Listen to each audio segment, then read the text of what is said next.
En nombre de la Asociación Horizonte Positivo, una muy cordial bienvenida esta mañana. En línea con nuestro propósito de ofrecer a nuestros asociados y amigos actividades de interés y de valor en medio de situaciones tan complejas y tan convulsas como las que estamos viviendo. Hoy quisiéramos dedicar este rato, la próxima hora y media, para escuchar a dos expertos en un tema que estoy seguro es de interés, que se refiere a los mercados financieros, la situación actual y las expectativas para Costa Rica y para el mundo, tanto desde el aspecto técnico, económico, financiero, numérico, cosa de especialidad de don Carlos Chotocruz Ortiz, seguro de conocimiento de muchos de ustedes, y la parte de análisis político, lectura de entorno y el contexto de la situación, área de la especialidad de don Ronald Alpizar Sartí. Vamos a proceder de esta manera. Primero, detalles de proceso. Esta sesión está siendo grabada para que quienes no hayan podido ingresar a esta hora puedan tener acceso en algún otro momento. Por el orden y la nitidez de la transmisión, les agradecería o les rogaría mantener los micrófonos cerrados, al menos durante la parte de las exposiciones. Vamos a proceder con las exposiciones de cada uno de ellos, procurando que nos quede reservado un tiempo hacia el final para preguntas y comentarios de los participantes. Para esa parte, podríamos o sugerimos proceder de la siguiente manera. Quienes vayan generando alguna pregunta o algún tema que deseen comentar, lo pueden ir haciendo a través del chat de la misma herramienta del Zoom. Doña Carmen Mayela Fallas, miembro de nuestra junta directiva y organizadora de este evento, irá recopilando y ordenando esa información. Podría ser que algunas preguntas se relacionen o sean similares y las irá consolidando para hacer lo más rica y condensada esa parte. Entonces, generando las preguntas durante la exposición en el chat, al final Carmen Mayela las transmitirá a los panelistas o a los expositores. Don Carlos Chotocruz, quien estaría a cargo de la primera exposición, es máster en finanzas por el London Business School y máster de administración de empresas de INCAE. Tiene casi 30 años de experiencia en administración de portafolios de inversión y análisis de mercado de capitales. Fue gerente general de Continental Valores y de Banex Valores y actualmente ejerce como fundador y presidente de la firma Creación de Capitales. Me complace darle la bienvenida a Carlos, agradecerle por este tiempo que nos ofrece e invitarlo a que inicie su presentación. Muchas gracias, Carlos. Buenos días, muchas gracias, José. Vamos a explorar un poquito lo que está pasando en el mundo, sus implicaciones para Costa Rica y ver específicamente el caso de nuestro país que a todos nos ocupa.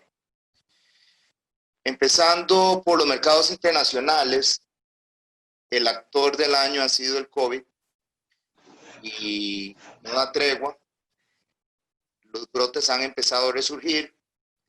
Parte de la explicación de que los brotes resurjan tienen que ver con la juventud. La juventud se ha animado a salir a la calle, pero parte también tiene que ver con que la profundización y penetración del testeo ha aumentado considerablemente, ¿verdad? Y entonces un porcentaje, evidentemente, de todo lo que se testea da positivo y eso explica en parte el rebrote.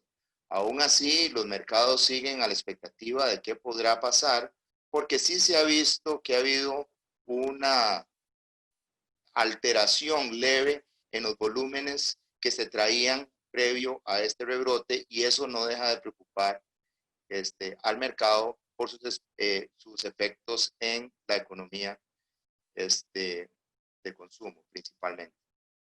En cuanto a las vacunas, estamos muy próximos, ya estamos en fase 3 y muy próximos a que se vean las primeras resultados concretos. Para el caso de Pfizer se esperan 20 millones de dosis para este 2020 y prácticamente estaríamos hablando de 1 billón de dosis para el 2021. Eso no significa que va a estar accesible a la población en general pronto.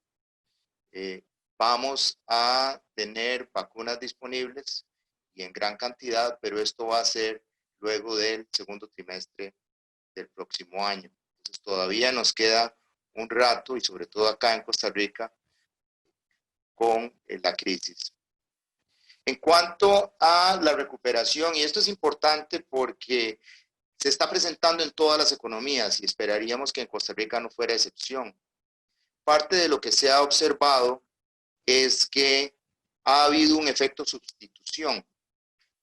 Ha habido un menor consumo de servicios, pero un mayor consumo de bienes de servicios. Entonces la gente no va al gimnasio, pero sí compra herramientas y hace compras para su casa. E inclusive si ustedes ven la línea que estamos presentando acá, hay un crecimiento considerable en el consumo comparado con los volúmenes que se traíamos de los años anteriores. ¿Okay? No así, y aquí lo pueden ver, en aquellos servicios que implican un contacto cercano con el consumidor. Y entonces ahí estamos viendo que esta crisis afecta de manera muy desigual a distintos sectores, y eso también dificulta la recuperación del mercado laboral, porque muchas de estas personas no tienen destrezas que son fácilmente transferibles de una industria a otra. En el caso de la recuperación a nivel global, observen ustedes cómo Francia, Estados Unidos y el Reino Unido ya están superando los niveles del año pasado, ¿verdad? Hay otros países que por su rebrote han tenido que detener un poco su avance, pero lo que sí llama la atención es la velocidad de la recuperación. Hay que decir que en América Latina no se está presentando con la misma intensidad. Aquí están los volúmenes de actividad medidos por el índice de movilidad de Google, y aquí podemos ver en la línea roja gruesa a Costa Rica. ¿Sí? Podemos compararla con Estados Unidos, que es la línea gris, y con España, que es la línea amarilla, y vemos que Costa Rica viene en una recuperación, pero en una pendiente diferente todavía en cuanto a sus índices de movilidad, que están directamente correlacionados con los índices de recuperación económica. Entonces, podríamos esperar una recuperación un poco más lenta que lo que se está presentando en los países más desarrollados. La recuperación ha venido a un costo, y el costo ha sido muy importante, no solo para Costa Rica, sino para todas las economías del mundo. Destacan sobre todo los Estados Unidos, donde han hecho un gasto fiscal de 22% del GDP, llevándolos a un déficit fiscal que este año va a superar el 16% del Producto Interno Bruto. Para el año entrante no se espera algo muy diferente. El déficit va a continuar en los Estados Unidos y muy probablemente va a superar el 10%. Estados Unidos no es una excepción. Brasil está pasando una situación todavía más complicada en cuanto a déficit, con déficits que están rondando el 20%. El Reino Unido con déficit de 16%. Japón con déficits sumamente altos, pero un récord excelente en lo que es el manejo de la crisis. Canadá con un poco menos. Costa Rica estaría más o menos a este nivel, el nivel entre China y la eurozona, con un déficit proyectado para este año de 9.3. Por supuesto, Costa Rica no hizo un gasto ni parecido al gasto que se hizo en los Estados Unidos o que se hizo en la Comunidad Económica Europea, y mucho menos la asistencia monetaria que hizo el Fed en los Estados Unidos y el Banco Central Europeo en Europa. Para el año entrante, los efectos de esta expansión fiscal no se van a dejar de sentir. El crecimiento para el mundo se proyecta en 6.8%, cifras nunca vistas, una recuperación meteórica donde vamos a ver, de acuerdo a los estimados de Goldman Sachs, un crecimiento en los Estados Unidos de un 6.1%, de Alemania de 7.2%, y ustedes pueden observar acá que Brasil viene quedado con un 3.7%, pero que las economías desarrolladas y China y los países asiáticos vienen con crecimientos muy importantes que día a día se van revisando hacia el alza. Eso evidentemente es una excelente noticia para Costa Rica porque somos un país exportador y nuestros socios comerciales van a estar jalando fuerte nuestras exportaciones y viniendo a visitarnos con el turismo en los próximos años, y eso va a ayudar a la recuperación del país. En cuanto a al mercado accionario, el mercado accionario siempre se anticipa a los sucesos de la economía, lee las señales en el aire, algunas no las pega, pero en promedio las pega y las pega muy bien. Y aquí vemos cómo el mercado pudo anticipar con mucha anticipación el tipo de rebote que íbamos a observar, y a pesar de una de las recesiones más profundas que se ha vivido en la historia de la humanidad, la recuperación ha sido la más rápida que se ha observado en la historia reciente. ¿Okay? Aún así, con esa recuperación tan rápida, hay optimismo de que queda campo para la subida en las acciones. Para todos los que están preocupados porque han visto la bolsa subir un 59% luego de sus bajos más profundos durante el principio del año, cuando uno analiza lo que han subido las bolsas luego de las recesiones, encuentra que las subidas han sido en promedio un 138% de su punto más bajo. Significaría que estaríamos más o menos a mitad de camino, pero también ha habido casos importantes de crecimientos mucho más fuertes que no hay que dejar de descartar. En cuanto a los títulos de renta fija, las tasas de interés se encuentran en niveles pocas veces vistos. Son tasas negativas, son tasas que están por debajo de los niveles de inflación. Eso se debe a una intervención directa del Fed comprando bonos del gobierno de los Estados Unidos en cantidades tan importantes que hacen que las tasas de interés desciendan. Aún así, las tasas de interés en dólares son atractivas relativamente porque cuando uno las compara con las tasas de interés en los países europeos, son altas. Las tasas en los países europeos son negativas y eso causa un flujo de inversiones de Europa hacia los Estados Unidos motivado por la búsqueda de mayores rendimientos. ¿Okay? Entonces, el gobierno de los Estados Unidos, a pesar de que paga una tasa cercana a cero o prácticamente cero por el financiamiento de su déficit de 18%, aún así, ¿okay?, lo está haciendo sin problemas por todas las circunstancias que rodean los mercados financieros mundiales. Habiendo dicho eso, las tasas de interés, ¿verdad?, también están en Estados Unidos. Aquí ustedes pueden ver, también están muy afectadas por el papel del Fed. Esto es como si el Banco Central de Costa Rica tuviera el 15% o el 14% de los bonos de la República de Costa Rica en colones. El 34% de los tenedores de bonos en los Estados Unidos son extranjeros, gobierno chino, gobierno del Reino Unido, Japón, etcétera. Entonces, ellos no están aislados del mundo, ellos dependen, ¿verdad?, de manera importante de las inversiones de otros bancos centrales del mundo, y dependen de la confianza que tengan ellos de que el dólar es una moneda digna de ser una moneda de reserva. Aquí una cuestión que va a hacer historia en los próximos años es qué va a hacer los Estados Unidos para reducir su déficit fiscal. Aquí están las tasas de interés, las tasas de interés que sigan cercanas a cero. No porque las tasas de corto plazo estén cercanas a cero, significa que las tasas de mediano y largo plazo van a estar cercanas a cero. Hoy están en 0.69, pero ya cuando han estado a cero a corto plazo, han estado al 3% a 10 años. Movimientos en las tasas de interés hacia el alza causarían pérdidas importantes a los inversionistas de mediano y largo plazo.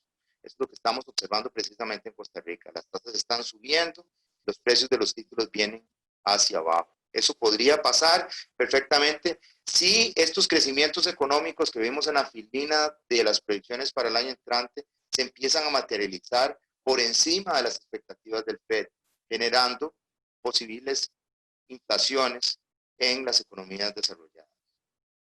En cuanto a las elecciones, independientemente de quién gane, que yo creo que ya está muy claro quién va a ganar, que es Biden, ¿verdad? Estados Unidos ha crecido y ha podido crecer sin problema independientemente de quién es el presidente. Parece que Biden tendría una muy buena oportunidad de ganar y de apropiarse no solo de la Casa Presidencial, sino del Senado y del Congreso. Entonces, es muy probable que haya un gobierno totalmente demócrata. ¿Por qué eso es importante? Porque si eso fuera así, los planes, la agenda de Biden es de volver a subir los impuestos que en algún momento Trump redujo para estimular el crecimiento corporativo. Ahora lo que quiere hacer es subir los impuestos, pero no es como lo queremos hacer nosotros para bajar el déficit primario. Es para tomar esos fondos y gastar todavía más de lo que pretende levantar en impuestos, generando más déficit al gobierno norteamericano, pero ese gasto que haría, lo haría en actividades con un efecto multiplicador sobre la economía muy fuerte. Entonces, ellos no están preocupados por el tema del déficit fiscal en este momento. Lo que están preocupados es por dos temas. Uno, el crecimiento sostenido de la economía y dos, el tema de la distribución de la riqueza. El gobierno demócrata pretende entrarle de frente a ambos temas y lo que planea es incrementar su gasto en aquellas actividades que tengan efectos multiplicadores muy fuertes sobre la economía. Habiendo dicho eso, ese recorte de gastos reduce en aproximadamente un 10% las utilidades netas de impuestos de las empresas del S&P 500. Eso significa que el mercado tendría que ajustar sus valoraciones a las nuevas utilidades. Ya no puede valorar con $170, ahora tiene que valorar con $155, por lo que se podría materializar una caída en las acciones de un 10% aproximadamente producto de este efecto. Esto va a depender de qué tan fuerte sea la posición política de los demócratas luego de las elecciones. Si ganan todas las casas, probablemente la bolsa lo vería como negativo en una primera instancia. Costa Rica. Costa Rica, estamos viviendo una situación angustiante, sin duda alguna, y los bonos de deuda externa de Costa Rica han bajado en reflejo de la incertidumbre, ¿okay? Recientemente, y eso fue hace 2 días, empezaron a volver a subir porque hay, igual que en los Estados Unidos, lo que llaman mucho cash on the sidelines. Mucha gente se fue a inversiones de corto plazo, están en inversiones totalmente líquidas, esperando el momento para volver a entrar, ¿verdad? Y llama la atención que en un momento como hace 2 días, cuando las noticias estaban casi que tocando un pico en cuanto a lo negativo, los precios de Costa Rica estaban subiendo. Entonces, no deja de haber una señal que nos manda el mercado de que ellos en realidad piensan que esto se va a resolver. De alguna manera u otra, pero se va a resolver. ¿Okay? Las cantidades que se compraron en los días pasados, en los 2 días pasados, rondan más de los 80 millones de dólares. Entonces, no son cantidades despreciables ni pequeñas, son movimientos fuertes que se están dando en búsqueda de los rendimientos que los títulos de Costa Rica ofrecen. Para hablar un poquito de los rendimientos, hoy salió en el periódico algo sobre los bonos de Panamá. Estos son nuestros compañeros de CONCACAF y Bolivia, pero aquí está República Dominicana, Jamaica, Honduras, Guatemala y Panamá. Y casi que venimos mal en la tabla, definitivamente. Costa Rica viene muy mal. Hoy, a 10 años, Costa Rica tiene que pagar un 8.27, mientras Panamá tiene que pagar un 1.97. Guatemala paga 3.19. Honduras paga 4.26. Jamaica paga 4.26. República Dominicana paga 4.39. Bolivia paga 7.53. Y ya nos estamos pareciendo más a este grupo que está acá, de El Salvador, Ecuador y desgraciadamente Argentina y Belice. ¿Ok? Entonces estamos en el filo de la navaja. Perfectamente con un acuerdo del fondo nos podríamos deslizar y meter y colar dentro de la liga de Guatemala y Honduras, que valga decir, o sea, es una aspiración flaca, porque en realidad Guatemala y Honduras se financian en condiciones bastante deplorables con respecto a otros riesgos de crédito un poco mejores. Entonces, no es que estamos uniéndonos a un club muy destacado, pero con el acuerdo del fondo podríamos reducir casi en 400 puntos base el costo financiero, que multiplicado por una deuda de 40.000 millones de dólares, estamos hablando de cantidades que acumuladas en el tiempo se vuelven muy importantes. Sin embargo, sin un acuerdo con el fondo, probablemente o casi de seguro puedo asegurar que los costos de financiamiento de Costa Rica tenderían a los costos del con el efecto totalmente opuesto. Eso aceleraría de manera importante el déficit fiscal, ¿verdad? Y podría permitir financiar el déficit del 21, pero haría particularmente complejo el del 22 y sumamente complejo el del 23. Lo que hace pensar que definitivamente, si bien es cierto, esta vez podríamos irnos sin el acuerdo con el fondo y todavía medio sobrevivir, ya el año entrante deberíamos estar buscando al fondo nuevamente en condiciones mucho más deplorables. Hablando del fondo, me gustaría profundizar en esta parte. Que mucho se ha dicho de lo que el fondo quiere, de lo que el fondo no quiere, de lo que el fondo pide, de lo que el fondo no pide, de lo que el fondo... Vayamos a la fuente, veamos lo que el fondo dice, ¿verdad? Y no comamos cuento. En mayo del 2020, hace algunos meses, Costa Rica discutió con el Fondo Monetario su estrategia para enfrentar la crisis fiscal. Ya esto está hablado. Ahí estuvo Rodrigo Chávez, ahí estuvo Rodrigo Cubero. Ahí se definieron metas y posibles medidas. Con base en eso, el staff, por eso se llama el staff report del fondo, fue al directorio del Fondo Monetario Internacional a recomendar, ¿verdad?, que firmaran el RFI de 504 millones que se aprobó hace algunas semanas en la Asamblea. Cosas que dice textualmente, y aquí lo copiamos textualmente, el texto. Espero que todos lean inglés, pero supongo que sí. Empezando en el 2021, y una vez que la economía se recupere de la pandemia, el staff del fondo recomienda terminar todas las medidas de emergencia y reaplicar la regla fiscal, acompañando la regla con medidas adicionales de 2% del PIB. 2% del PIB. Temporalmente, por un periodo del 2021 al 24. Y ventas de activos de aproximadamente 1.4% del PIB ayudarían a reducir la deuda a un 67% para el 2025 y un 50% para el 2034. ¿Ok?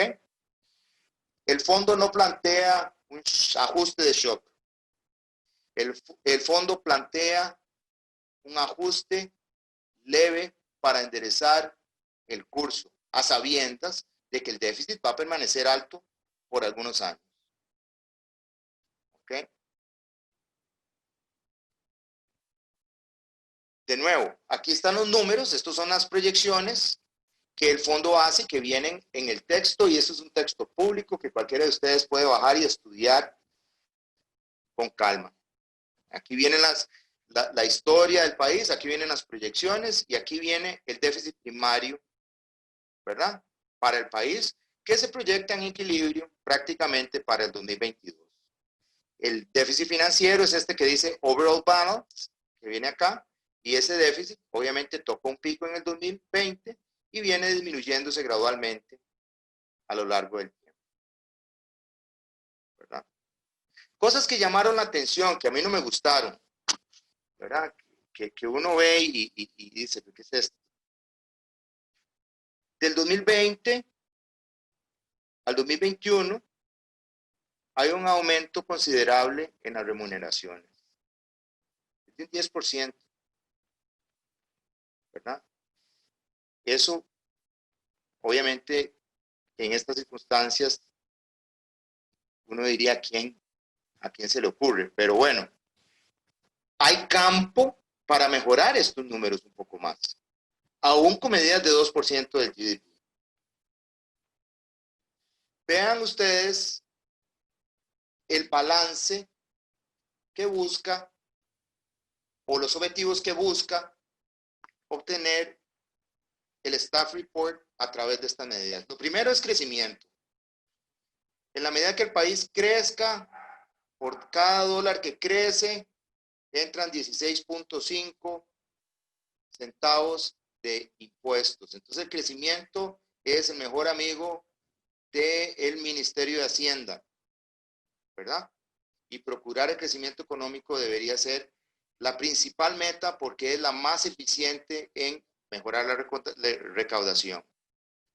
¿Ok? Y aquí viene el gasto corriente más los gastos de capital, las inversiones. ¿Ok? Como porcentaje del PIB, decrecen gradualmente, ¿verdad? Pero en términos absolutos crecen porque la economía está creciendo. El déficit primario, ¿okay?, que en el 2020 se proyecta de alrededor de 4 puntos, disminuiría a 1.4, luego a 0 y después generaría un superávit, ¿verdad?, que permite que el déficit financiero, que es después de intereses, vaya reduciéndose en el tiempo. Para entrar todavía un poquito más profundo, para los que quieren ver las cifras en más detalle, este es el PIB proyectado. Aquí lo pueden ver ustedes cómo viene creciendo. Este es el crecimiento nominal del PIB. Y estos son proyecciones del Fondo Monetario Internacional. Y este es el crecimiento real. Crecimiento importante. Ese crecimiento importante no se puede hacer si a la economía se le ponen todos los frenos posibles, como son los impuestos, por ejemplo. Los ingresos, ¿ok?, crecerían por dos razones. Uno, porque habría un ajuste fiscal pequeño, pero principalmente porque la economía debe recuperar como lo han hecho las economías del mundo. ¿Okay? Aquí vienen los ingresos y aquí viene el crecimiento como porcentaje del PIB de en cada uno de estos años. ¿Ok? Entonces, en total, las medidas por ingreso son de 1.9% del PIB, de los cuales 1.2 son impuestos y 0.7 es por venta de activos, así lo proyectan ellos. y medidas de contención del gasto por 0.5% del PIB. ¿Okay? Aquí lo que hacemos es comparar lo que se habló en mayo en el FMI, que era lo que Costa Rica tenía que hacer, y la propuesta que nos lanza el gobierno ahora en septiembre. Entonces, en cuanto a ingresos, el fondo plantea un 87, el gobierno plantea 5.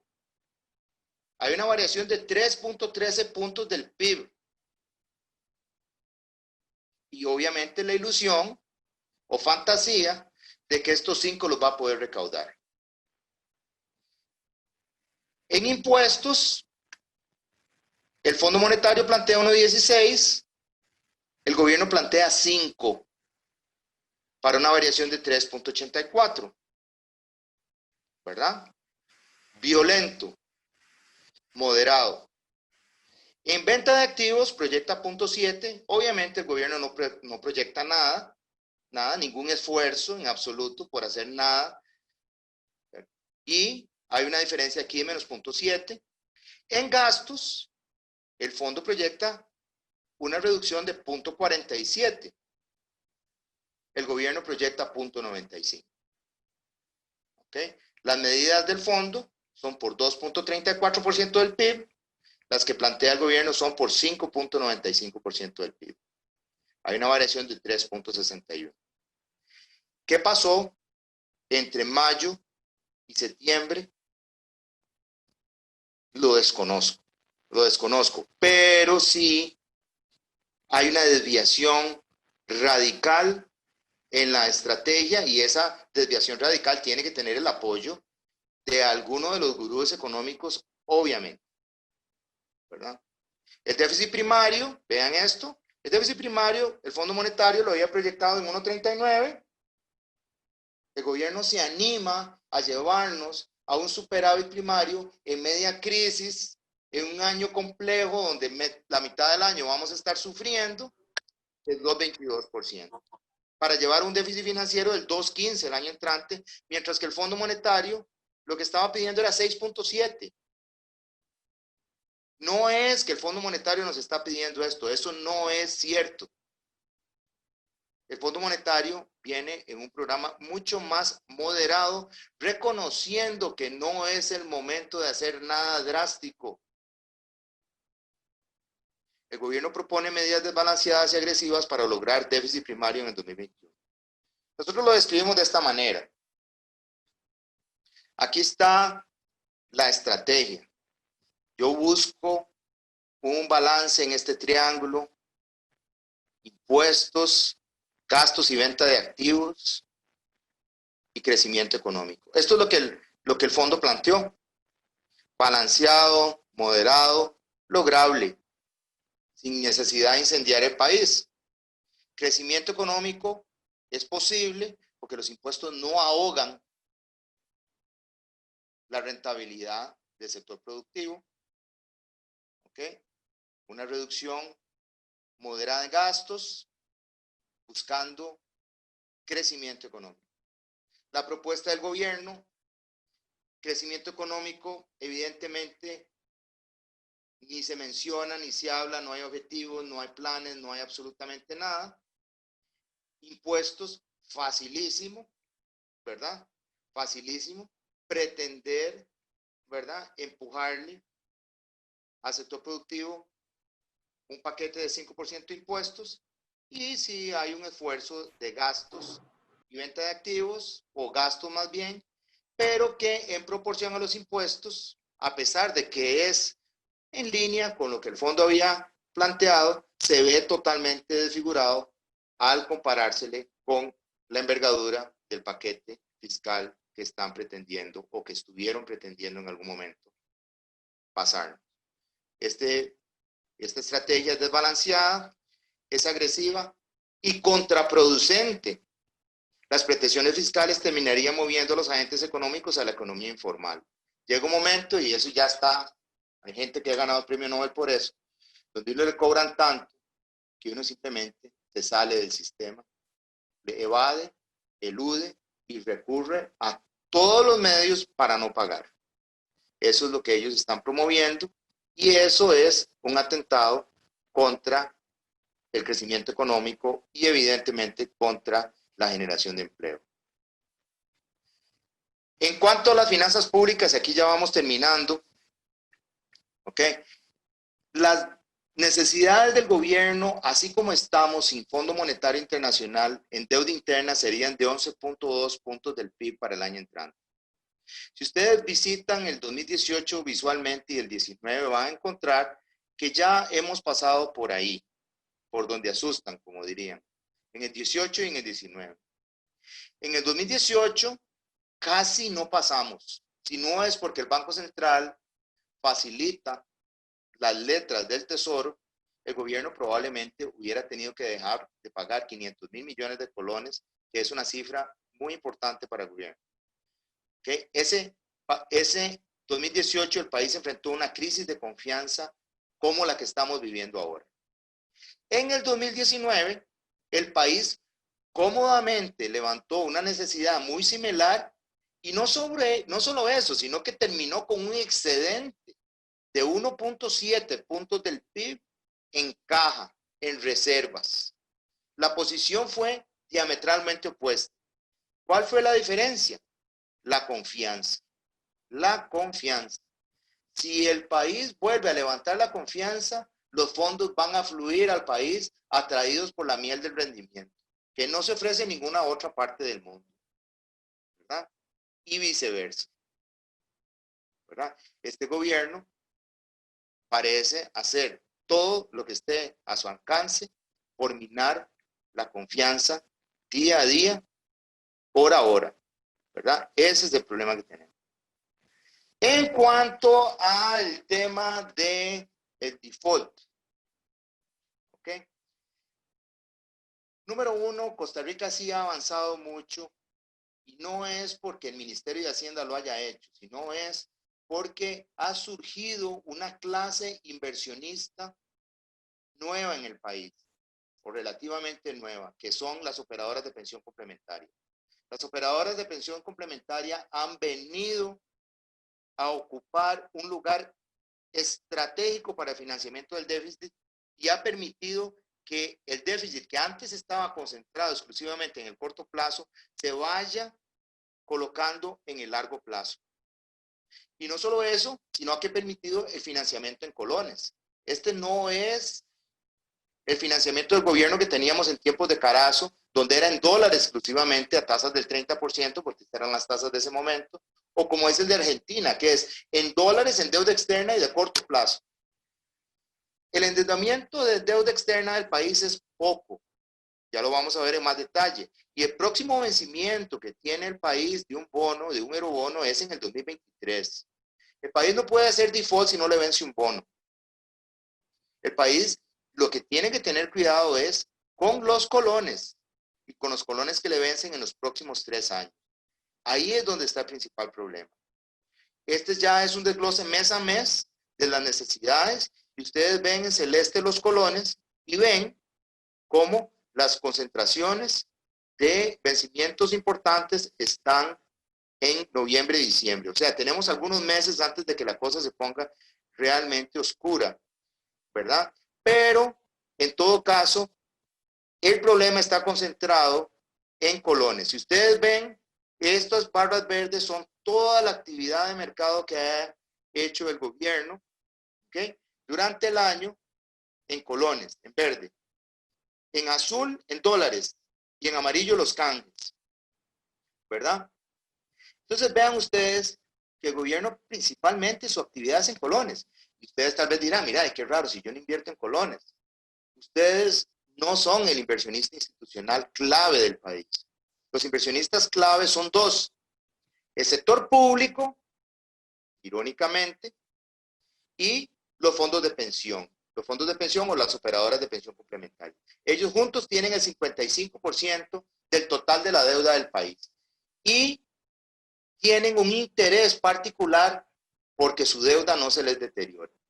Si los precios de la deuda caen un 10%, o ellos se meten a tratar de comprar títulos muy baratos en el mercado con un 10% de descuento sobre el precio de mercado, porque ellos tienen plata y los demás quieren vender. Entonces lo que hacen es valorizar la totalidad de su cartera, ¿verdad?, a precios mucho más bajos, generando pérdidas importantes a los asociados que eventualmente podían provocar fugas. Entonces no es en el mejor interés de ellos afectar los precios. Y el sector público, bueno, ahí ya estamos hablando de un inversionista totalmente cautivo. Vean ustedes que cuando la gente habla de default, me imagino que se refiere a la deuda externa. Pero la deuda externa de Costa Rica no solo no vence ni en el 2021 ni en el 2022, sino que es de 4.970 millones de dólares, ¿verdad? Obviamente es una cifra importante, pero cuando uno la compara con las reservas internacionales, ¿okay?, tenemos una cobertura importante, sobre todo porque los eurobonos no vencen todos en el 23, lo que vence en el 23 son 1.000 millones. El país tiene capacidad de pago. El país es un país exportador, generador de divisas. Y a pesar de la crisis más importante que hemos vivido en la historia, ahí están las reservas. Ahí están las reservas. Eso es lo que se llama resilience. La capacidad de resistir shocks del país es fuerte en su parte externa. ¿Okay? Esto es importante porque aquí viene la reingeniería financiera. Aquí es donde está la oportunidad, porque curiosamente, irónicamente, el déficit lo genera los intereses tan altos que se le pagan en colones al sector público y a los fondos de pensión, ¿verdad? Entonces es de una mano o de una bolsa para la otra, y eso es lo que nos está generando el déficit. Y al final el gobierno no solo mantiene a las instituciones del gobierno a través de las transferencias, que es una parte, sino de una parte más importante que son los intereses. El problema de los intereses es que no se le puede poner nombre ni apellido a las transferencias, sí.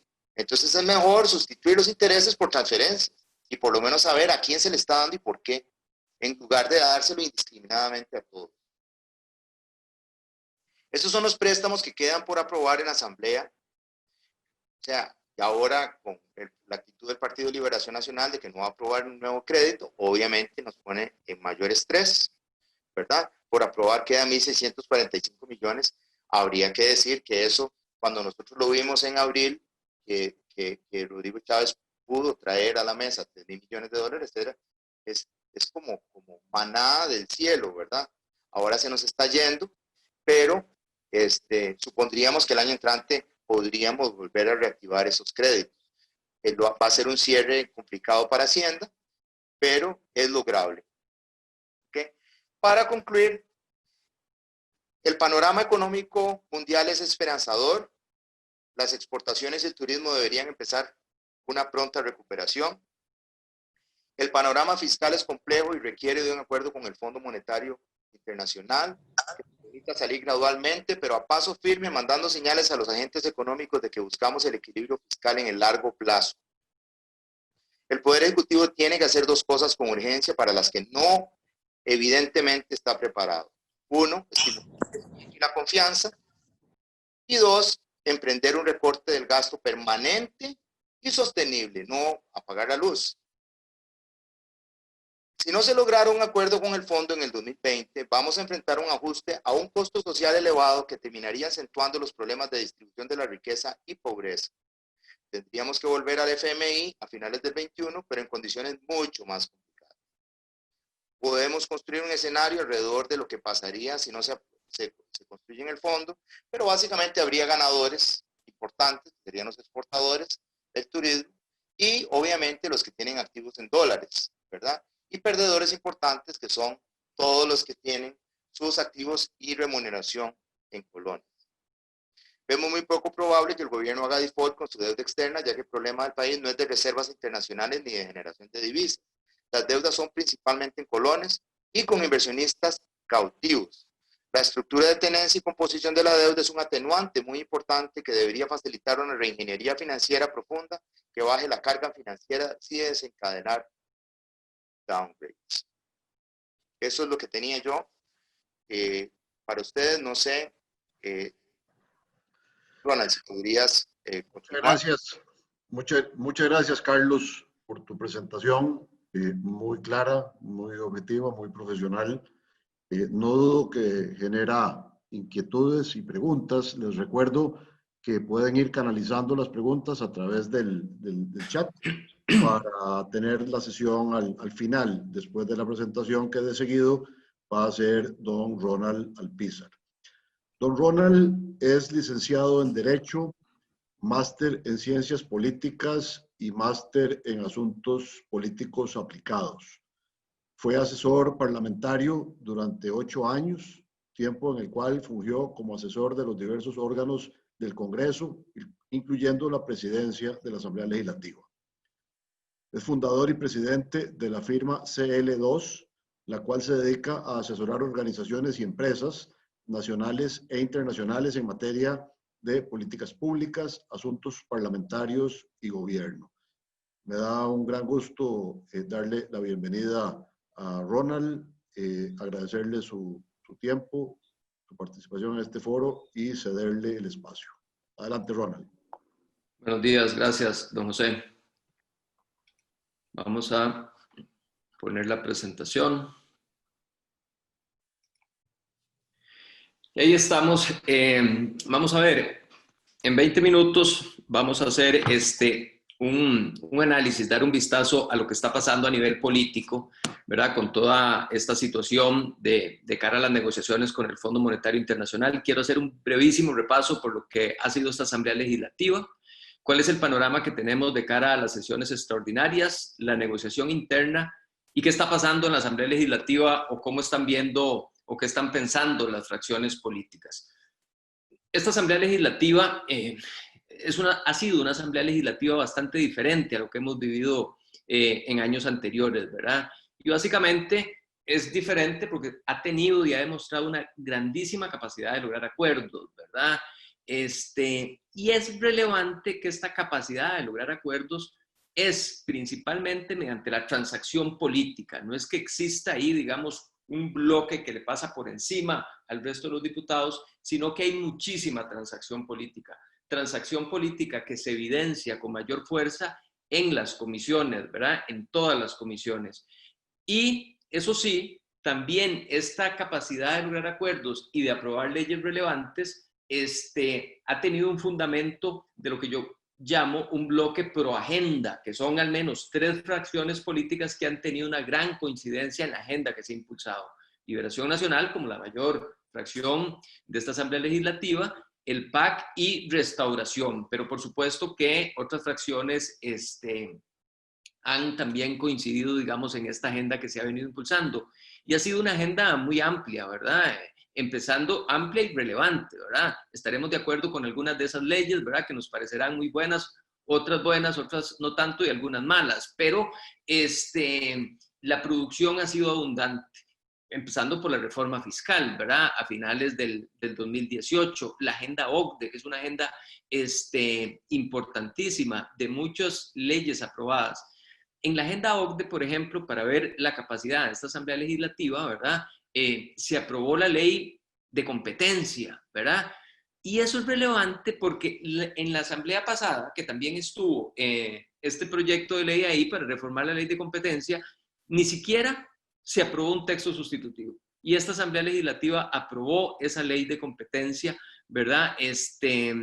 De forma mayoritaria, ¿verdad? Leyes que tenían muchísimos años de estar en la Asamblea Legislativa, 12, 15 años, teletrabajo, educación dual, por ejemplo, la famosa ley de usura, ¿verdad? Que tantos dolores de cabeza ha dado. Una reforma constitucional para el tema del recurso hídrico, por ejemplo, las comisiones sobre el uso de datáfonos, y una reforma que digo que ha pasado de alguna u otra forma desapercibida, que es la reforma del reglamento. Y yo digo que esta reforma del reglamento es muy relevante y es, digamos, una reforma que va a tener muchísima incidencia en la gobernabilidad política de este país, porque en esencia viene a cambiar la negociación política a lo interno de la Asamblea Legislativa al establecer plazos de votación. Ya un diputado no puede bloquear la agenda de comisiones como lo podía hacer anteriormente, ¿verdad? Con una cantidad infinita de mociones, porque ahora los proyectos en su trámite en comisión tienen plazo, ¿verdad? básicamente a propósito del bloque Proagenda que les decía, ha estado más o menos integrado de esta forma, ¿verdad? Hay 34 diputados que suben a 40, a 45, sobre todo porque se le suman diputados del Partido Unidad Social Cristiana, ¿verdad? Dependiendo del tema, inclusive Nueva República en menor porcentaje, pero dependiendo del tema también suman, ¿verdad? Algunos independientes, pero más o menos, digamos, en la aprobación de esta agenda, ese es el bloque fuerte, el bloque Proagenda de 34 diputados, sumándoles otros, y eso es lo que tenemos ahí, ¿verdad? Esto es lo que hemos tenido hasta hoy. Ahora, ¿cuál es el escenario que estamos viendo de cara a las sesiones extraordinarias? Las sesiones extraordinarias que vienen son relevantes porque, primero, son unas sesiones extraordinarias extraordinariamente largas, ¿verdad? Nunca habíamos tenido un periodo de sesiones extraordinarias como el que vamos a tener, que son 8 meses, ¿verdad? Inician el 1 de diciembre y terminan el 31 de julio. Las sesiones extraordinarias, para recordar, lo que significa es que es el Poder Ejecutivo el que le define la agenda a la Asamblea Legislativa. Es el Poder Ejecutivo el que le dice a los diputados, estos son los proyectos que ustedes tienen que conocer en este periodo.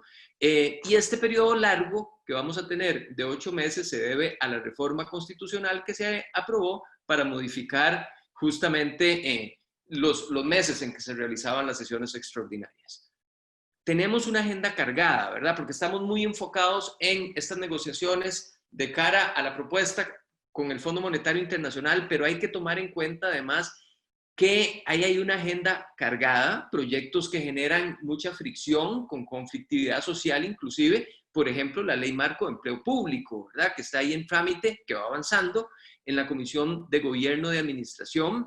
Se acaba de aprobar, y lo vamos a ver ahora, el proyecto sobre el congelamiento de las anualidades para los empleados públicos. Hay ahí proyectos sobre un impuesto al salario escolar, a los aguinaldos, por ejemplo, ¿verdad? Impuestos a las cooperativas, proyectos que están de bajo perfil, pero que tienen un potencial de conflictividad social relevante, como las plataformas tecnológicas de transporte, entiéndase la regulación de Uber y Didi. Ese es un proyecto importantísimo para los taxistas, por ejemplo. Bueno, eso, ¿verdad? Puede provocar esas manifestaciones o a unirse a las que ya tenemos, ¿verdad? Proyectos como fortalecimiento de la inspección laboral, por ejemplo, ¿verdad? O el proyecto de jornadas extraordinarias, que también es rechazado abiertamente por los sindicatos. Y hay investigaciones políticas ahí, como la que se está llevando a cabo con la compra de mascarillas por parte de la Caja y la investigación sobre UPAD. Pero aunado a esta agenda, ¿verdad? Que es densa, que es compleja, es pesada, también está lo que tenemos del Fondo Monetario Internacional, pero hay elementos adicionales. Bueno, y antes de entrar a esos elementos adicionales, ¿verdad? En estas sesiones extraordinarias también hay algunas condiciones importantes, ¿verdad? El contexto del Fondo Monetario Internacional, la pérdida de confianza por parte de la Asamblea Legislativa de forma generalizada hacia el Poder Ejecutivo y hacia sus interlocutores, principalmente ministro de Hacienda, ¿verdad? Tenemos que, en ese contexto, las agendas individuales de los diputados empiezan a tomar mayor protagonismo, ¿verdad? Tenemos además una división importante en fracciones políticas relevantes. Me refiero, por ejemplo, a Liberación Nacional y a la Unidad Social Cristiana. Ya no son las fracciones que teníamos al inicio de este periodo constitucional muy compactas, muy firmes. Hoy todo lo contrario, hay divisiones importantes que inciden en las votaciones y que inciden en la forma en que se abordan los diferentes temas y en esa negociación política, ¿verdad?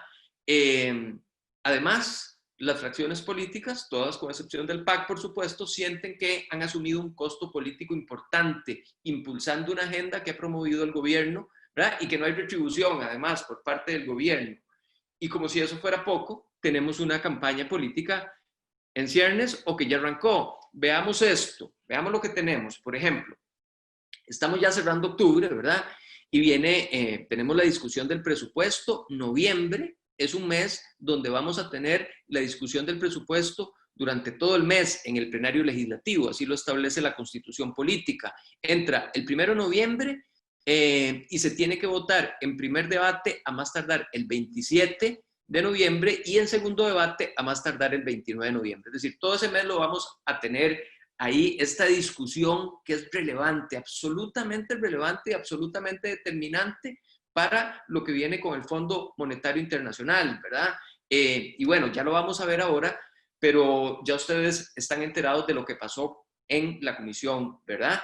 Y eso va a ser determinante para ver cómo va a reaccionar la fracción oficialista y si efectivamente va a cumplir con el compromiso de presentar ese dictamen de minoría con la rebaja de los 150.000 millones que estaba pidiendo o que está pidiendo la oposición, ¿verdad?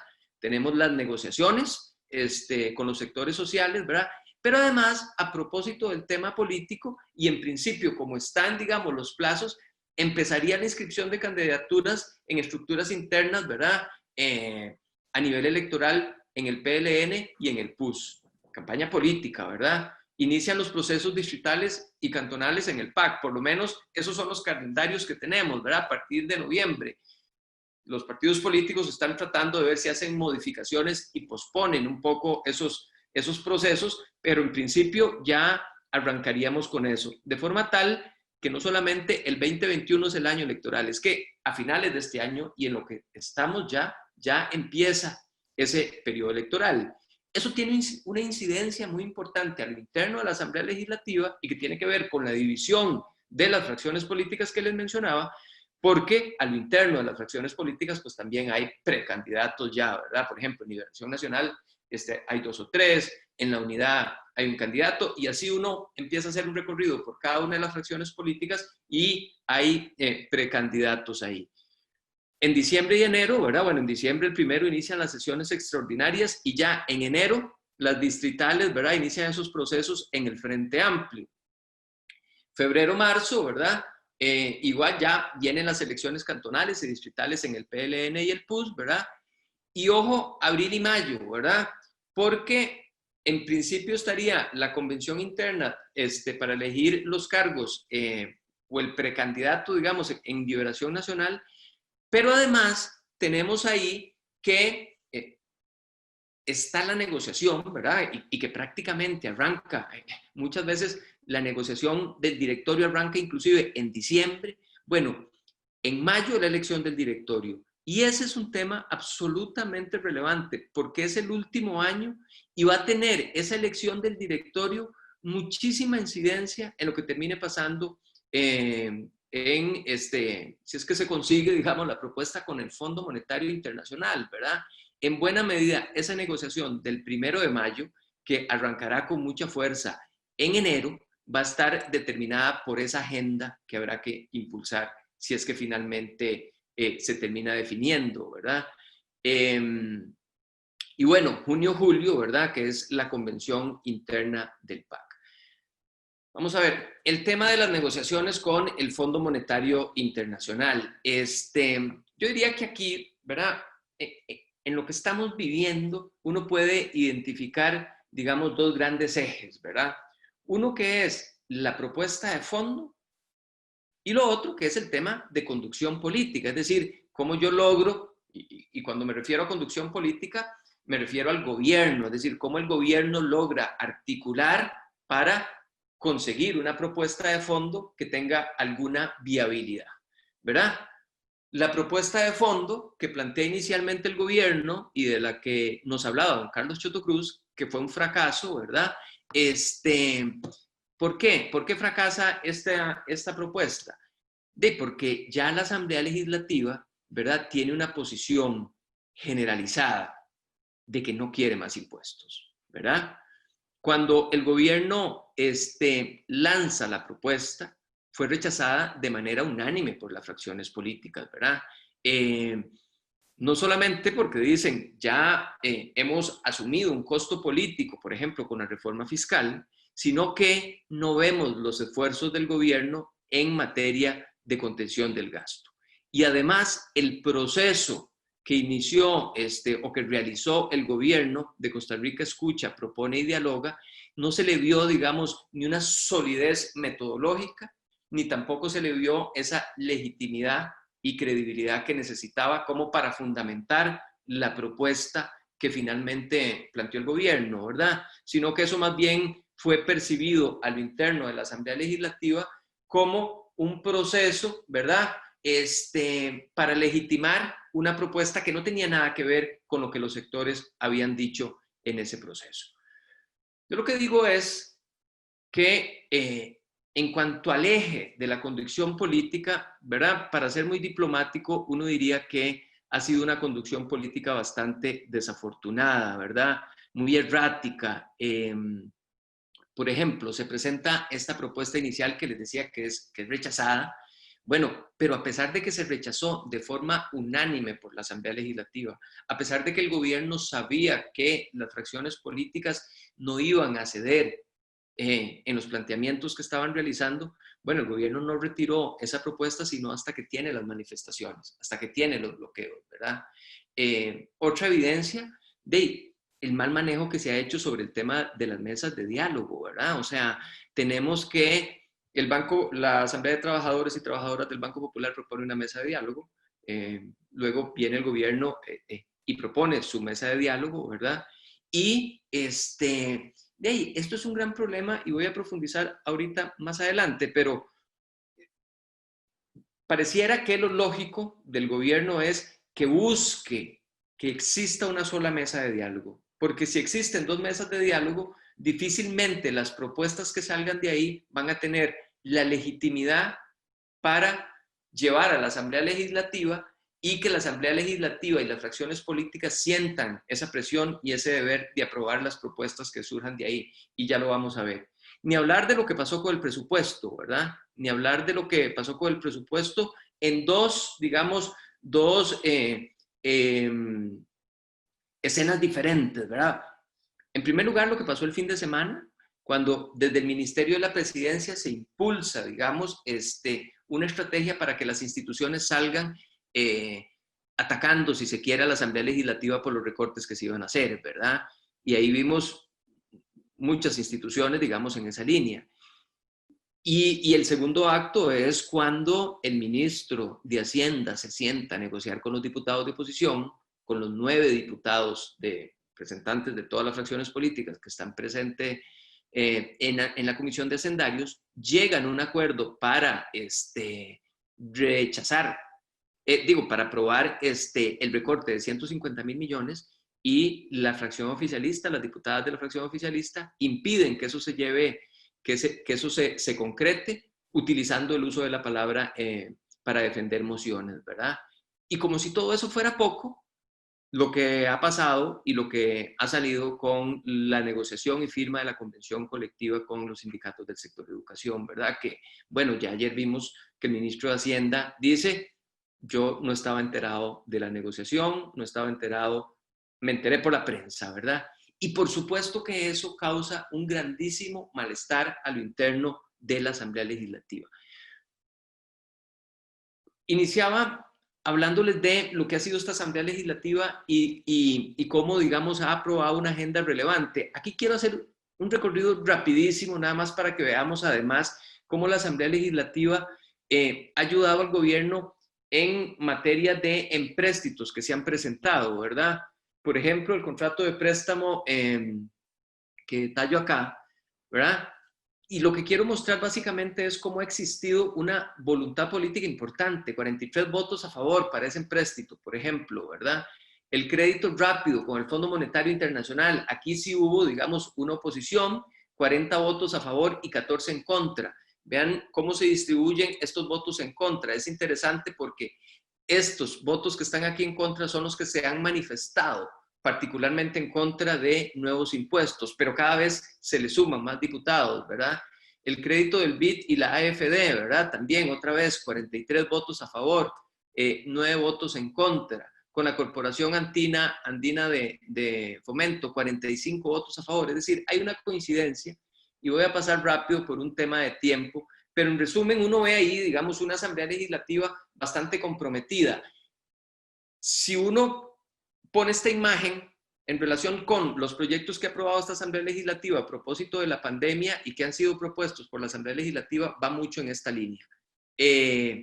Pero ahora, ¿dónde estamos con el tema de fondo, verdad? Me refiero a el tema del Fondo Monetario Internacional. Bueno, como ustedes saben, no tenemos ninguna propuesta en este momento de fondo, ¿verdad? Obviamente tenemos el tiempo en contra, y si estamos hablando de que las mesas de negociación apenas van a arrancar y que en principio tendrían, digamos, un mes, es lo que más o menos se ha dicho, y a partir de ahí se elaborarían las propuestas, uno estaría pensando que los proyectos de ley, si llega a la Asamblea Legislativa y si sale alguna propuesta que llegue como proyecto de ley, no sería antes de enero o febrero del próximo año, ¿verdad? Inclusive un poquito más allá. Tenemos 2 mesas de diálogo, ¿verdad? Con más de 50 organizaciones, 70 y el resto de organizaciones en cada una de estas mesas, e inclusive organizaciones, muchas de ellas presentes en ambas mesas. ¿Qué significa esto? Que si no le gusta lo que acordaron en una, se van a respaldar los acuerdos de lo otro. ¿Cuál de las 2 mesas va a tener legitimidad? Y esto es muy, muy importante a propósito de lo que tenemos a lo interno de la Asamblea Legislativa, ¿verdad? ¿Por qué es relevante? Porque hay una desconfianza absoluta hacia el gobierno, pero absoluta hacia el gobierno con lo que ha pasado, ¿verdad?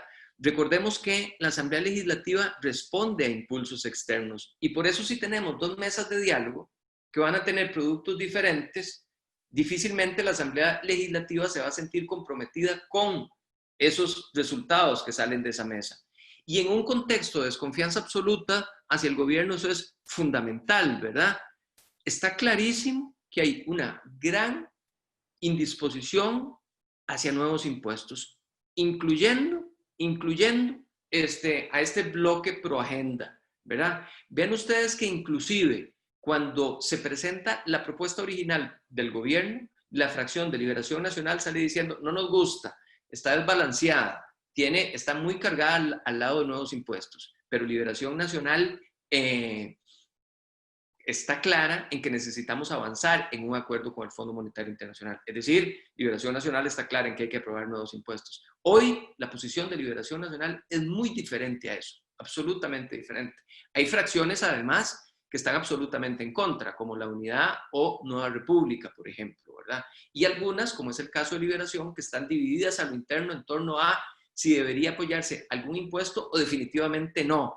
Y aquí además está el tema de los empréstitos que también mencionaba Carlos antes. Ya se han aprobado todos estos empréstitos que les señalaba ahí por 1.800 millones, un poquito más aproximadamente. Bueno, ya la Asamblea dijo y Liberación Nacional dijo no más impuestos. Liberación Nacional además le dijo al gobierno no vamos a asistir a la convocatoria que está haciendo para hoy, ¿verdad? En esa mesa de diálogo hemos asumido un costo político importante, ustedes no quieren atacar el gasto público, ¿verdad? Y por lo tanto, el ambiente en la Asamblea Legislativa es muy complejo. La posibilidad de impulsar una reforma pasa por, insisto, lo que pueda salir de las mesas de negociación. Pero si hay 2 mesas de negociación, eso lo que significa es que difícilmente podría esperar uno que salgan de ahí resultados con alguna legitimidad o credibilidad que comprometan a la Asamblea. Y para ir terminando, yo creo que también es relevante ¿verdad? Mostrar aquí otro sector que se ha estado manifestando ahí, que es lo que yo llamo los diputados rescatistas, ¿verdad? Que son los que han apoyado, ¿verdad?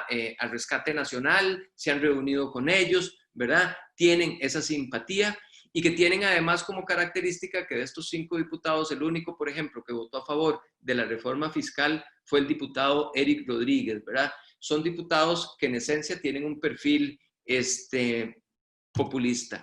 Yo creo que la Asamblea Legislativa, ¿verdad? En tema de impuestos va a estar muy complicado. Lo que sí está claro es que hay una gran disposición en atacar el gasto.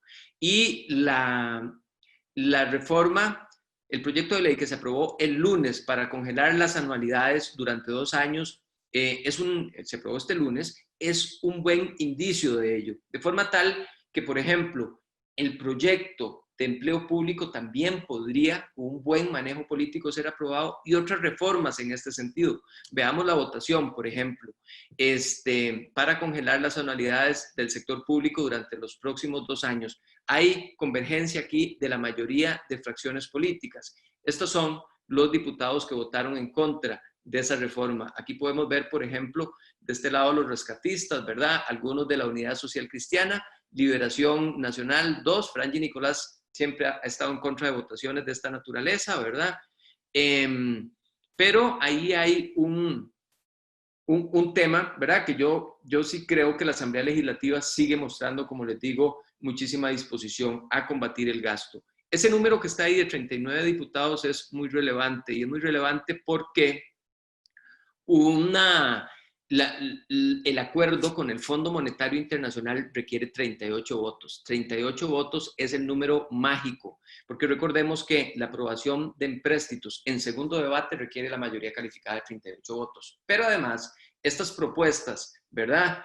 Tanto el empréstito como los proyectos de ley que se requieran para cumplir con los compromisos con el fondo, si se logran, requerirían, para que tengan viabilidad política, de la aprobación de una vía rápida. Y la vía rápida requiere también 38 votos. De forma tal que este número, 39, es relevante. Se ocupan 38 para el empréstito y 38 para aplicar una vía rápida, que es la forma de lograr de cerrar un acuerdo y cumplir con los compromisos que se asuman, si es que llega alguna propuesta de fondo a la Asamblea Legislativa.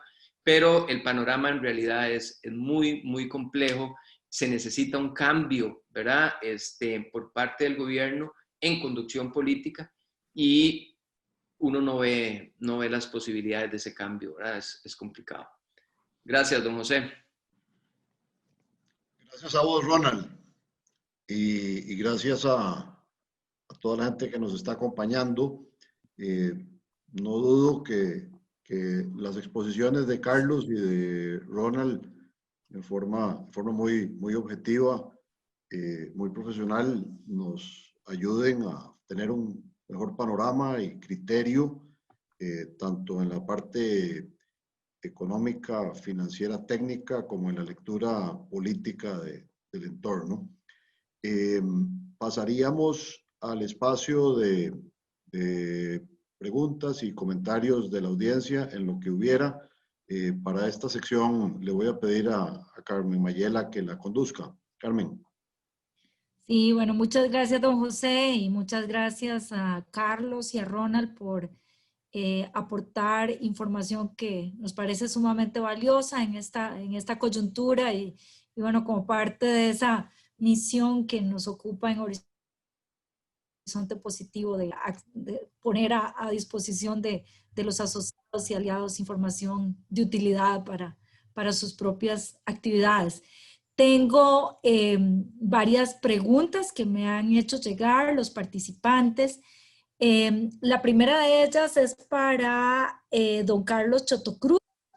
Dice, usted dijo que es muy poco probable un default porque la deuda externa es pequeña en relación a la deuda total y no tiene vencimientos importantes en los próximos 2 años. Sin embargo, en deuda interna, colones y dólares, sí hay vencimientos muy importantes y a corto plazo. ¿No es eso también riesgo para un default?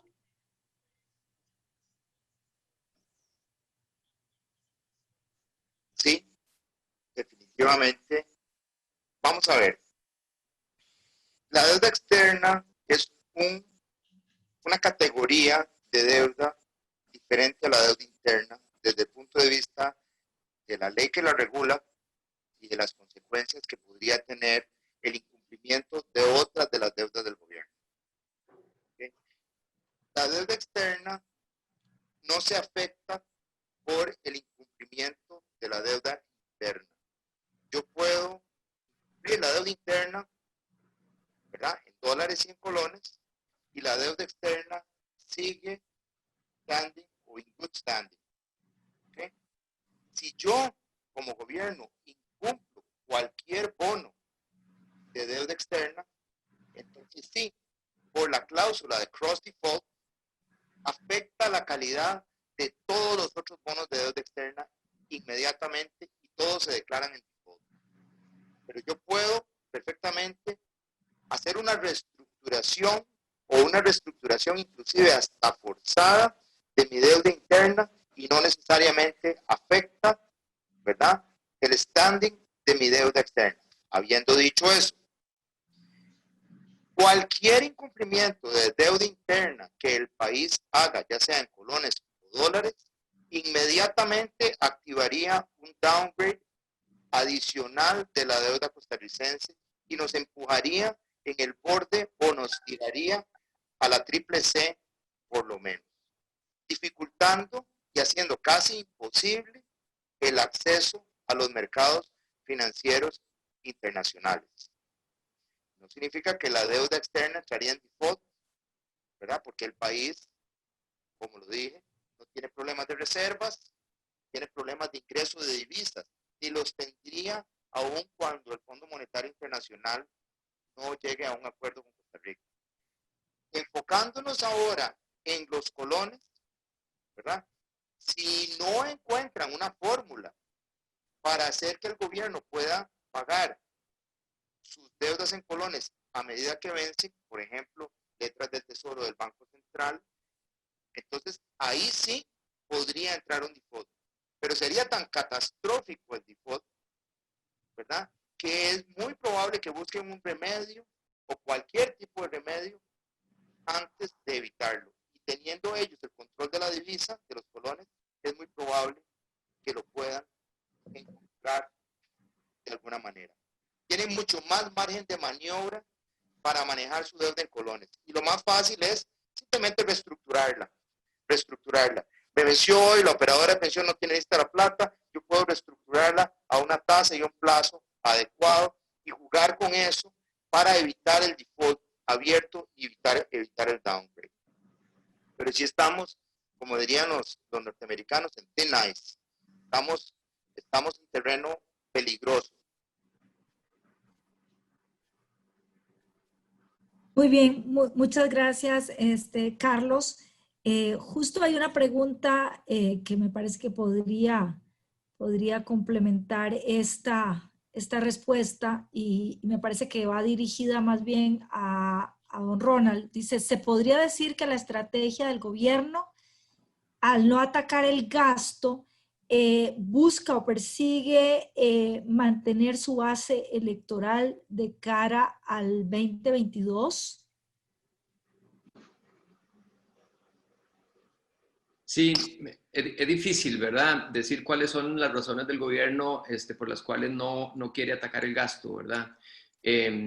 La verdad, yo no me atrevería a decir si es eso, ¿verdad? Porque las razones, pues solo ellos las saben. Lo que sí está claro es que efectivamente no hay una intención, o por lo menos de acuerdo a lo que están solicitando los diputados, de atacar el gasto, y además se ven señales en sentido contrario. Por ejemplo, lo que pasó con la convención con los sindicatos del Ministerio de Educación, ¿verdad? Es incomprensible, no solamente por lo que representa en términos de gasto, sino por la señal política que envía a la Asamblea Legislativa. Es que eso es, digamos, lo que pasó con la convención colectiva, con los sindicatos de educación y con el presupuesto, es como que uno tenga que cruzar un puente y empiece a tirarle bombas al frente para que el puente se caiga sobre el que uno tiene que transitar, ¿verdad? Bueno, es exactamente esas son las señales que está mandando el gobierno a la Asamblea Legislativa, ¿verdad? Las razones las desconozco. Muchas gracias, Ronald. Hay una pregunta en relación con la difusión de la solicitud del fondo. Don Rodrigo consulta por qué no se ha difundido esta información ni en los medios ni en las cámaras, por qué es tan poco conocida esa solicitud. Tal vez para don Carlos. Pública, o sea, ustedes se meten ahí al site del fondo y la pueden bajar. No te sabría decir, pero todo buen analista que no conozca esa información está haciendo un análisis incompleto, diría yo, ¿verdad? Me llama poderosamente la atención, pero no puedo encontrar una explicación para que la gente no lo lea, ¿verdad? Es disponible, es público. Ahora, asociado con eso, Carlos, otro participante pregunta, ¿qué factores explican la gran desviación que hay entre la solicitud del fondo y la propuesta que presentó el gobierno? ¿Cómo o sea, encuentran ustedes alguna explicación a esa situación? Cuesta encontrar una explicación racional, ¿verdad? Pero haciendo intento, yo diría que lo que ellos pretendían era llevar al déficit primario inmediatamente, ¿verdad? La convicción o autoconvicción, ¿verdad? Se están cuenteando ellos mismos, es un feedback, ¿verdad? Que tienen ellos convenciéndose o autoconvenciéndose de que ya hicieron todo lo posible por bajar el gasto, ¿verdad? Ellos están en ese loop, ¿verdad? Entonces, y entonces el tema ideológico de los ricos tienen que pagar, ¿verdad? Y el tema tal vez presionado un poco por el Banco Central de que es absolutamente importantísimo que le pongamos un golpe fuerte a la deuda y la hagamos bajar. Habiendo dicho eso, me parece que es absolutamente desproporcionado y todo lo que ustedes ya oyeron de mi opinión de ese ajuste en las viviendas. Muchas gracias. Tal vez esta también, bueno, para ambos podría ser. Sabemos que el tema del préstamo del Fondo Monetario Internacional es indispensable de concretar. Sin embargo, había varios otros empréstitos que entiendo necesitan también ejecutarse para cerrar este año. Al menos eso tengo entendido. 2 del BID, 2 del CAF, 1 del BCE y otro del Banco Mundial. ¿Cómo es el estatus de estos préstamos? ¿Están ya aprobados? Si es así, ¿tiene alguna estimación de cuándo se van a desembolsar? Esto se asocia a otra pregunta que justamente hacía participante en el sentido de que cuáles otros proyectos en Asamblea Legislativa generarían movimientos presupuestarios al alza. Aquí está Tal vez. aquí está el detalle de los préstamos. ¿Okay? Por aprobar hay 1.645 millones, aprobados hay 1.184 millones.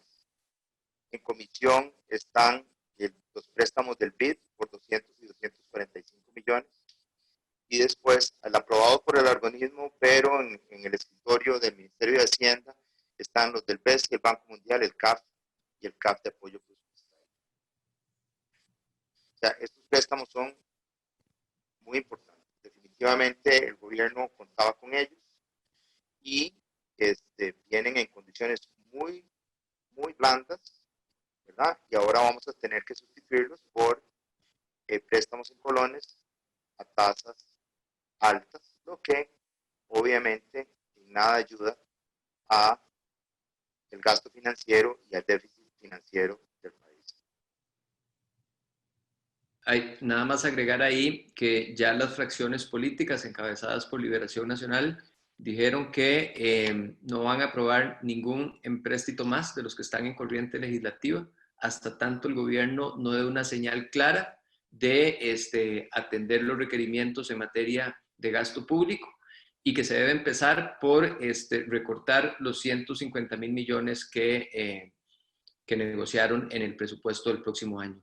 Que si ese recorte no se da en la aprobación de este presupuesto, no van a aprobar ningún empréstito más, con excepción de uno que hay que es para digitalizar los sistemas de Hacienda, ¿verdad? Para temas de trazabilidad y tal, que ese sí, pero los demás no van a ser aprobados.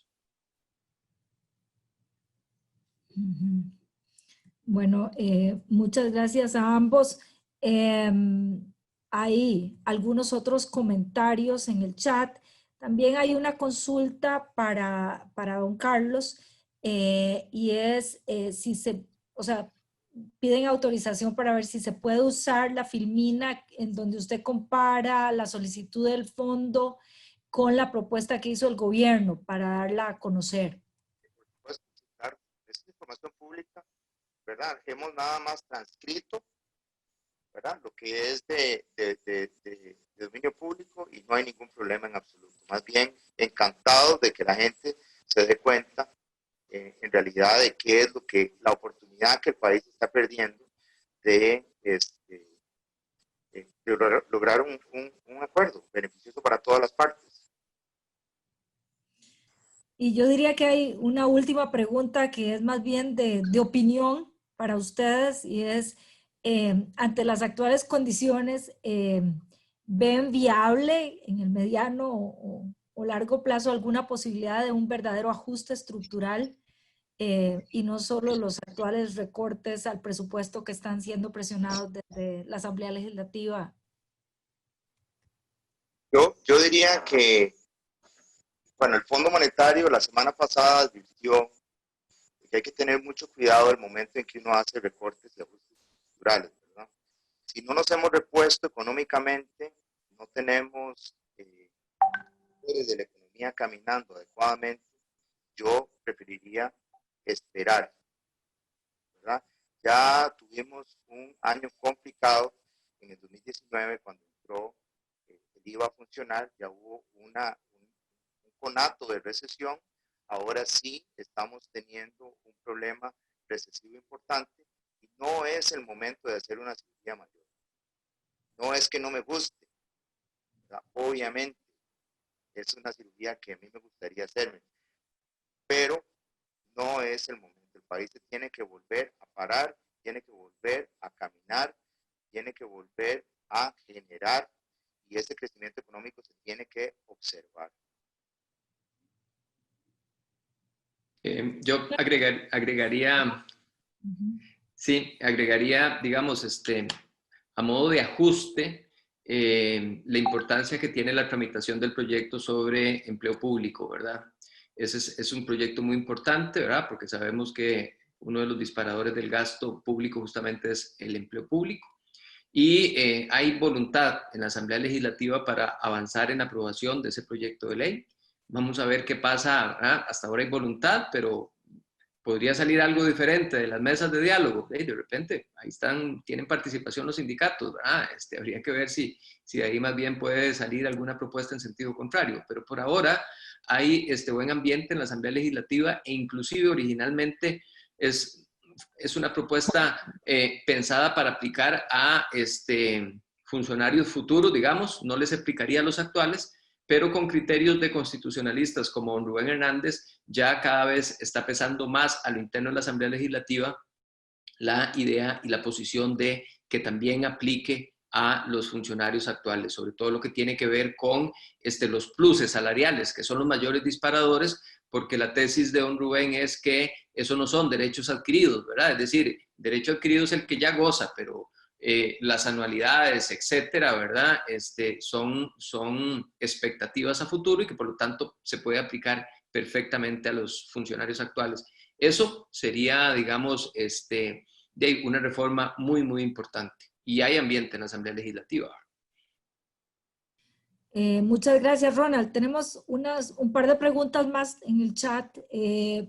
La primera es de don Miguel Gutiérrez Saxe, que nos dice, si no se aprueba el presupuesto nacional, ¿regiría para el 2021 el presupuesto del 2020 el año entrante? ¿Eso no implicaría un default? Tal vez, don Carlos. En este detalle no sé, y el presupuesto del 2020 obviamente no sé si incluiría el presupuesto extraordinario o no, pero el presupuesto del 2020 es un presupuesto inflado, que es el que precisamente nos lleva al déficit de 9.3, inflado por todos los efectos del COVID, ¿verdad?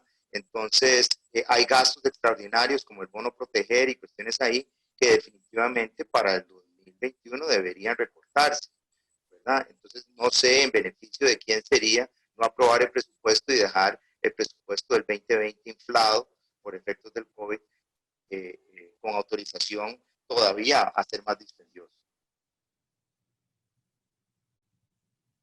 Muy bien, muchas gracias. No sé si Ronald se quiere referir a este tema también. Sí, vamos a ver, el jefe de fracción del Partido Unidad Social Cristiana, del Partido Acción Ciudadana, se comprometió a que el informe de minoría que su fracción va a presentar sobre el presupuesto va a ser un informe que va a incluir el rebajo de los 150,000 millones. Yo esperaría que ese fue un compromiso que él asumió en el plenario legislativo a propósito de la situación que se generó por el dictamen negativo de mayoría, ¿verdad?, de la comisión. Bueno, yo creo que siendo un compromiso público ante todas las fracciones políticas en el plenario legislativo, efectivamente honre ese compromiso y entonces el dictamen que se termine aprobando en el plenario sea el dictamen de minoría, porque la oposición lo que quiere es el rebajo de los 150.000 millones. Ahí probablemente el análisis que va a empezar Hacienda junto con la fracción oficialista sea de dónde se rebajan esos 150.000 millones y ver si eran los rebajos que estaba planteando la oposición, ¿verdad? O si van a venir de otros lados, pero asumió el compromiso de rebajarlos y eso me parece que daría viabilidad para que entonces se apruebe el informe, el dictamen de minoría y por tanto pueda ser aprobado el presupuesto y no entremos en la situación que señala don Miguel Gutiérrez de rechazo del presupuesto. Porque además, si queremos conservar alguna posibilidad de cara a una propuesta con el Fondo Monetario Internacional, pasa por lo que pase con el presupuesto, ¿verdad? Porque lo que sí también uno empieza a percibir cada vez más en la Asamblea Legislativa es, bueno, ya hemos hecho tantos esfuerzos que no estamos dispuestos una vez más a enmendarle la plana al gobierno. Y también esa incomodidad lleva a los diputados a decir, si hay que pasar por una crisis acá, habrá que pasarla, pero no podemos asumir más costos políticos. Entonces, de ahí yo sí creo que, o espero que la fracción oficialista rectifique y en el informe que presenten incluyan ese rebajo de los 150.000 millones.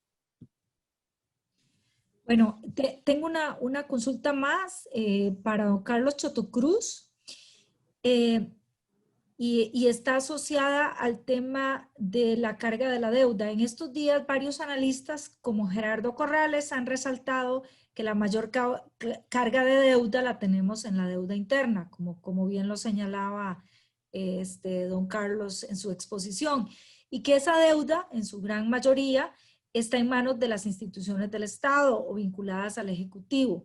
Han insistido con mucha fuerza que con fuerza política se podría renegociar esa deuda en términos favorables para el gobierno. ¿Cuál sería la razón para hacerlo? Y de hacerlo, ¿cuál podría ser el efecto en las instituciones acreedoras que tanto dependen estas de los rendimientos de esos créditos para el ejercicio de sus funciones? Definitivamente una renegociación de deuda entre instituciones del Estado, Ministerio de Hacienda, instituciones del Estado, es delicada porque si es forzada, activa un downgrade. Y ese downgrade, ¿verdad?, sube el costo financiero para toda la deuda del país, entonces el beneficio nunca se observaría. Entonces hay que tener mucho cuidado con eso. Habiendo dicho eso, ¿verdad?, hay mucho que se puede hacer por la adecuada reingeniería del gasto financiero. Mucho, ¿verdad? Es cuestión de sentarse ahora y de cuadrar los objetivos de largo plazo de las instituciones. Por ejemplo, todas las instituciones tienen instrumentos en colones de tasa fija a tasas muy altas. Podrían intercambiarse por instrumentos, como se llaman en Estados Unidos los Treasury Inflation Protected Securities, que tienen un principal que se aprecia con la inflación, pero tienen un cupón muy bajo, ¿verdad? Porque las operadoras de pensión no están pensando en este momento en tener que sufragar pensiones necesariamente hoy, sino en ver por el valor de patrimonio y proteger ese patrimonio en colones de una eventual devaluación.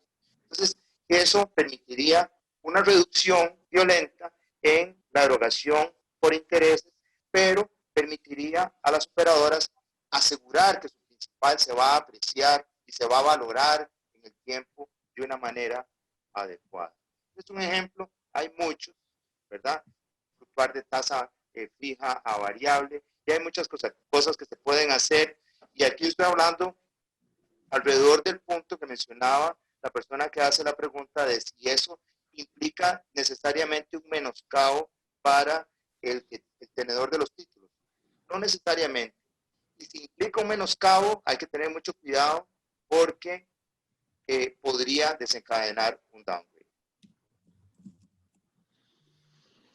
Muy bien, bueno, muchas gracias a ambos expositores. No tenemos más preguntas por el momento. Les agradecemos a todos los que plantearon sus preguntas y paso a don José para el cierre de la actividad. Nuevamente, agradecimiento a Carlos y a Ronald y a todos los que nos han acompañado. Esperamos realmente que esto haya aportado elementos de valor a cada uno de ustedes. Continuaremos organizando este tipo de actividades. Como bien dijo Carmen, y creo que yo lo mencioné anteriormente, nuestro único afán en esto es contribuir, aportar con elementos objetivos, con análisis profundo, a que cada uno pues, se forme su mejor criterio y aporte en la medida de sus capacidades en esta situación donde lo que menos queremos y lo que menos debemos es agravar las cosas, sino todo lo contrario. Cada uno de nosotros está en la obligación de ver en qué contribuye en nuestras conversaciones con nuestros amigos, en nuestros chats, en nuestros diálogos. Pues creo que debemos hacer imperar un tono positivo.